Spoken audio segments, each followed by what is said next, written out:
Everybody, we got another knife review today, and we're going to be looking at the Hinderer XM-18 3.5 inch, and this is the Spanto grind version here. So we're going to be looking at the pros and the cons of this blade, and we'll get back to that one later. But I really enjoy it. It's been a EDC piece for me for quite a while. I've been really hard using this, and really enjoying it overall. I really like this knife. Kind of a spoiler alert. I absolutely love it with the black G10 and the blue hardware.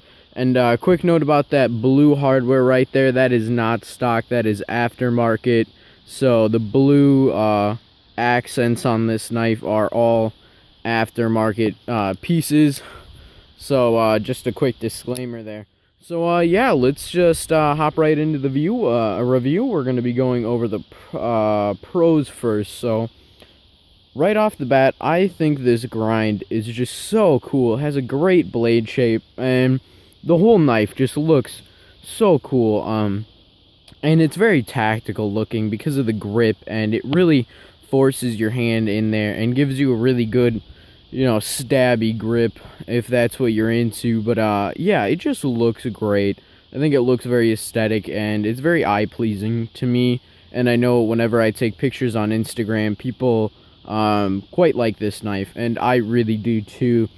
It's a good steel. It's S35VN, and it's made in America, so it's kind of another plus. And S35VN has good corrosion resistance, as well as overall edge retention and ease of sharpening. So yeah, I can dig it. I really enjoy this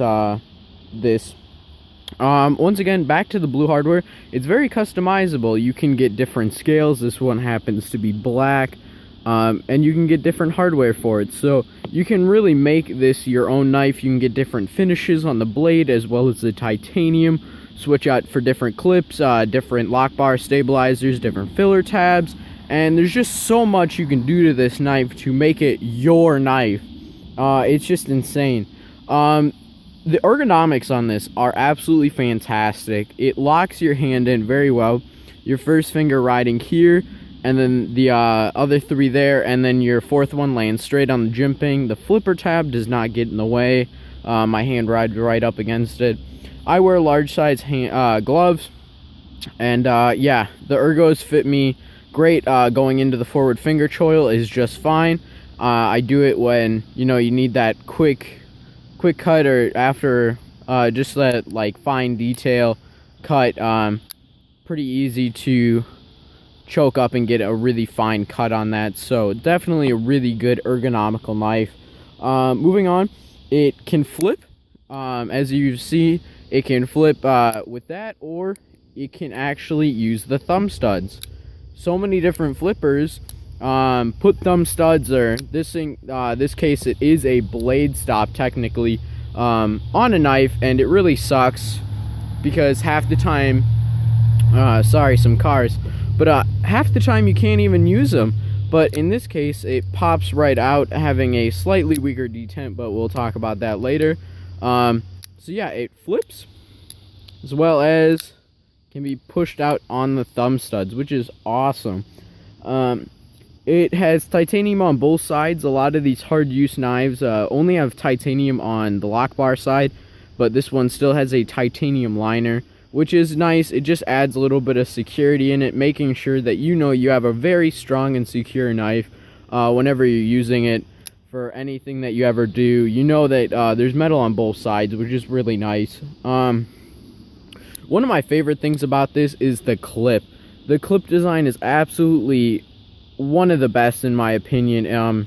It goes into the pocket so easily with a very, very big lip, but yet doesn't get caught on stuff like a Strider SNG will or anything like that. And it's very, it's nice. It's not very tactical and hardcore like the rest of the knife is, and it's very nice. It gives you a pretty good ride. There's still a chunk getting out of your pocket, but either way, I still really enjoy the pocket clip on this. And overall, this thing is just built like a tank with these thick standoffs, and the metal on both sides being titanium. Huge lock side, very thick blade.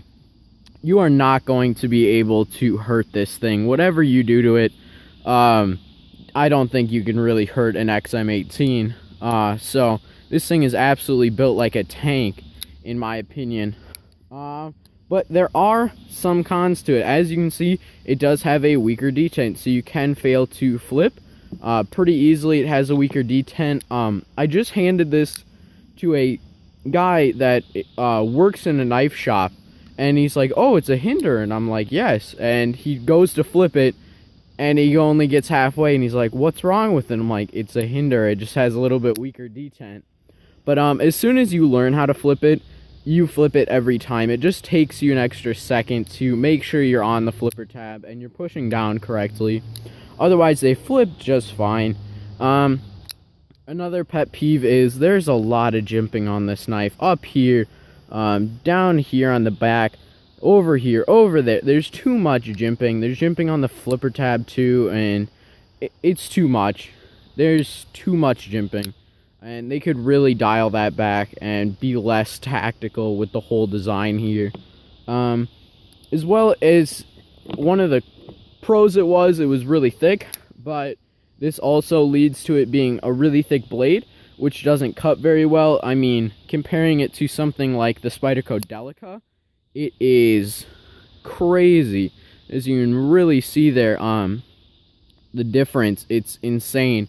Which makes it not the best slicer, and it's also it's not very, very pocket friendly. As you can kind of see, let me close this quick, the difference in thickness there between a Delica and that, I mean, it's absolutely insane. This fits within all of that without the lock side, so it's a thick knife, I'm not gonna lie, which doesn't make it great for the pocket.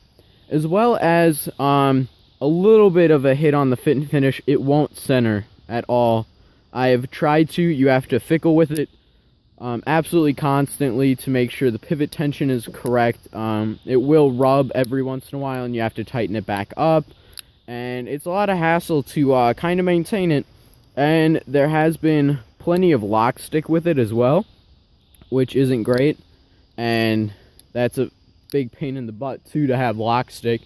And finally, it costs a lot of money to own one of these. Brand new, they're $425. And I got this used for $325. So I know they go for used for like $300-ish, right around there. So you can get it for quite a bit of a deal. But just keep that in mind, that it is an expensive knife, no doubt about it. So continuing on with it, kind of a conclusion, it is absolutely one of my favorite carry knives that I own and use on a daily basis. I'm not going to lie about that. But there are some cons, being the weak flipping action that can be half deployed. The overbuiltness is a pro and a con. But overall, this isn't going to leave my collection, and I absolutely love it. And I would highly recommend it, but there's also a lot of blades that I would probably pick over this if I only had one that I had to invest that much money into. So yeah, this was my review of the Hinderer XM-18 3.5-inch Spanto grind. Thank you very much for checking out this knife review, and I'll have more in the future, so see you on the next review, guys.